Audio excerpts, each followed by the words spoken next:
Let's go to the beginning, to the very first day. कि सबसे पहला सवाल है कि सीआईडी आखिर शुरू किसने किया था, कब किया था?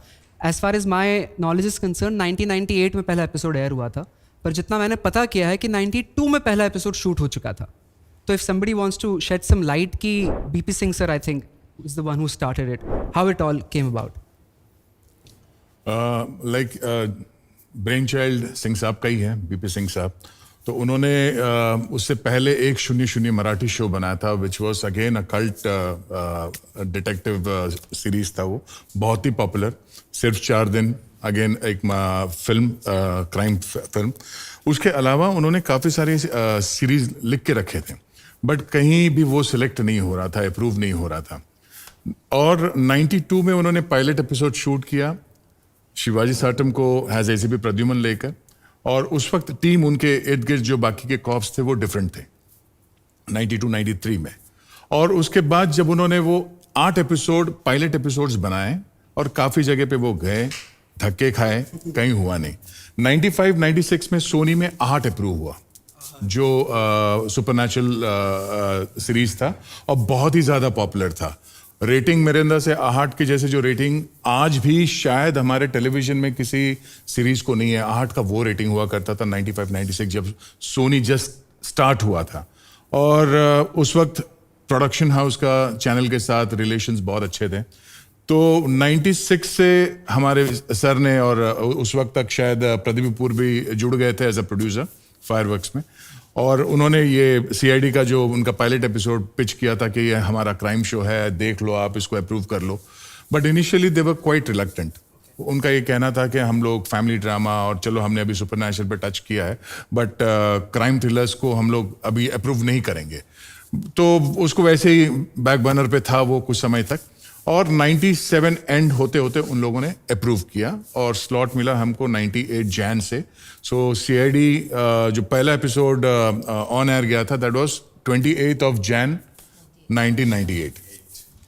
तो 6 साल 7 साल का जो ड्यूरेशन था उसको अप्रूव होने में लगा, और उसके बाद शो ने हिस्ट्री क्रिएट किया। जैसे आपने कहा 20 ईयर्स, इट्स 21 ईयर्स।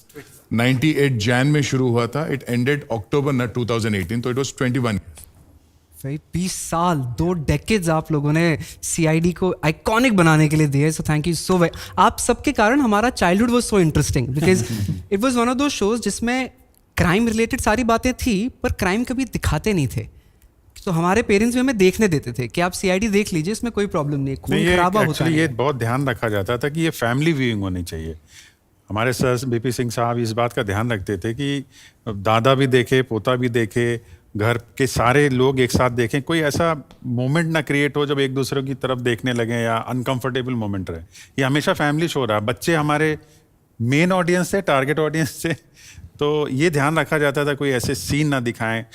रात में 9 साढ़े 9 बजे आता था शुरुआत में ना, तो खाने का टाइम होता था, तो ऐसा कोई सीन नहीं होना चाहिए कि लोग थाली छोड़ के भाग जाएं। तो ये जो आप कह रहे हैं कि इसके पीछे ये था कि बहुत सोची समझी चीज़ें थी राइटर्स।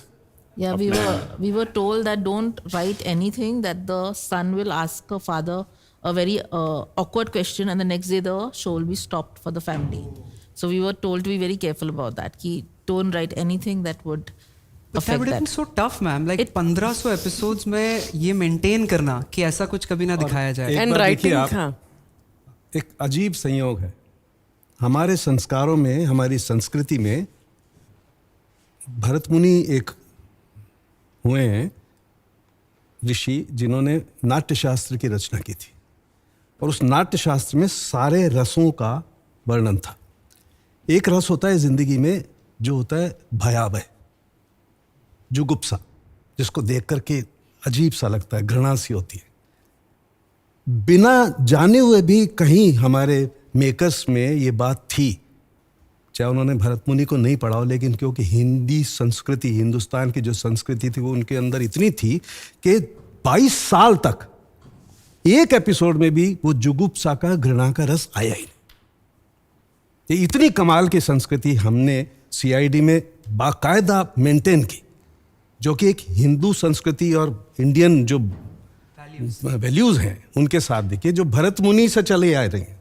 उन्होंने वर्जित किया था मैं बेसिकली थिएटर का आदमी हूं, तो उन्होंने एक वर्जित किया था कि ये रस वर्जित है, जुगुप्सा रस, भयावह रस स्टेज पे नहीं दिखा सकते, इसको नहीं दिखाया जाना चाहिए, इसका वर्णन कर दीजिए सिर्फ, लेकिन इसको दिखाइए मत। और कमाल की बात है, I am proud of saying this, कि हमारे इस शो ने वो संस्कार, वो संस्कृति कायम रखी।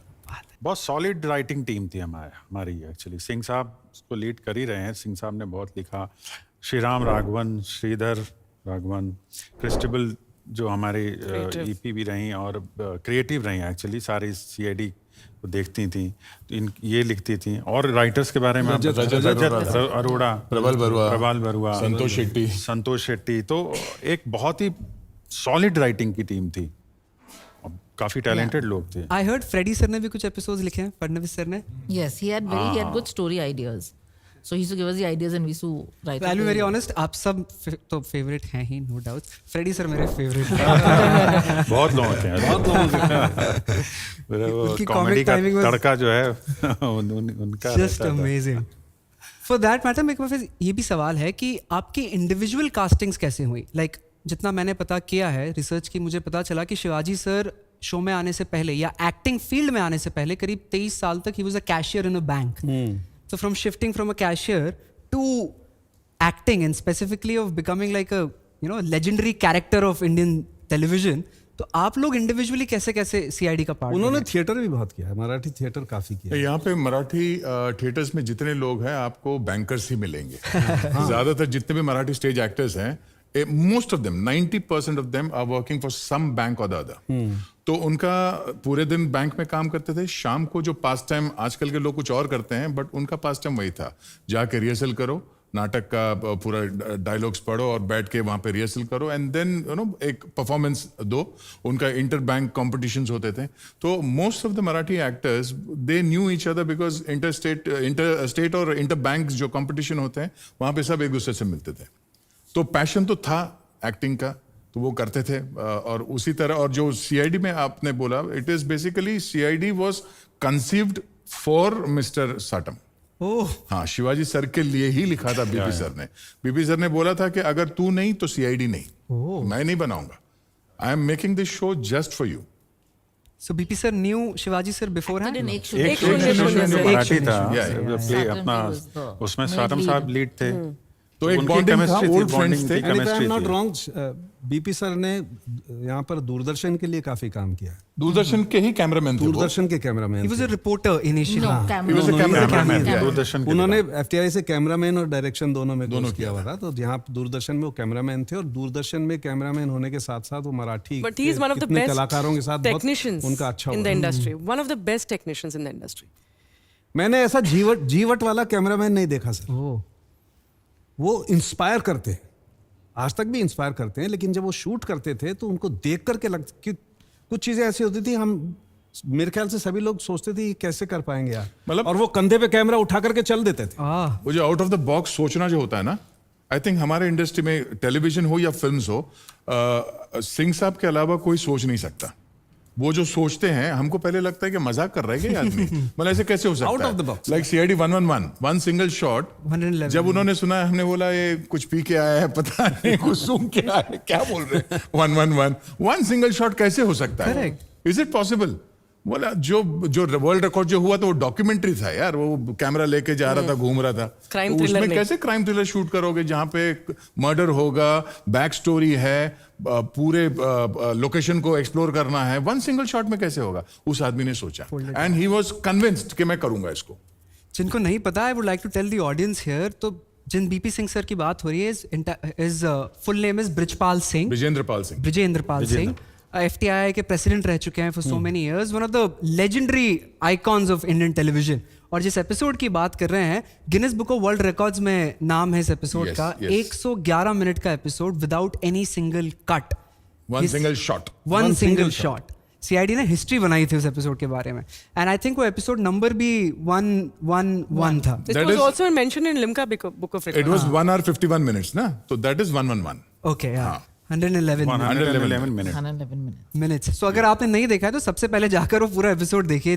I think KK Menon sir is also Yes. in Yeah, that. Raj Joshi was there, Kritika They said. Desai was there. That's a very Lot big of- achievement. मतलब everybody should be proud of it. Entire India should be proud of that episode. Actually. Actually, I mean, our production has underplayed it, I think. Somewhere हमको ये हमेशा लगता था ये जो achievement है इसको अलग लेवल पे क्या बूम करना चाहिए था, वो हो नहीं पाया. पता नहीं कैसे, या हमारे में कोई खामियां रह गई कि हम उसको बेच नहीं सके, उसका प्रचार नहीं कर सके. Otherwise But in today's day and age अगर ऐसा होगा तो हाँ. जो आजकल इंस्टाग्राम और सब इन्फ्लुएंसर्स है वो किसी और लेवल पे जाता है. कुछ तो है. देखिए, हालांकि मैं मानता हूं कि जो चीज़ अच्छी होती है वो अच्छी होती है, और जो अच्छा होता है उसको लोग स्वीकार करते ही हैं. अखबार में आए, न्यूज़ में आए या ना आए, लेकिन अपने आप लोग उसको देखते हैं. आज भी मेरे ख्याल से जितना कम अखबारों में पब्लिसिटी सीआईडी को दी गई, उतनी आज टेलीविज़न का कोई एक्टर जरा सा छींकता है तो किसी भी अखबार में आता है. और हमने अनकट सिंगल शॉट एपिसोड बनाया, पूरे देश में तहलका जैसा होना चाहिए था, लेकिन नहीं हुआ. लेकिन उसका दूसरा मतलब आप ये देखिए कि जिनको पसंद आता है वो हमको किसी को कहने की जरूरत नहीं पड़ी कि सीआईडी आ रहा है और आप देखिए. लोग सीआईडी आता था और देखते थे. एक टाइम ऐसा था जब कौन बनेगा करोड़पति शुरू हुआ था, तो कौन बनेगा करोड़पति से ज्यादा टीआरपी सीआईडी की हुआ करती थी. सर इंडियन आइडल क्योंकि सास भी कभी बहू थी, इन सबसे ज्यादा टीआरपी सीआईडी की थी when it was on its peak.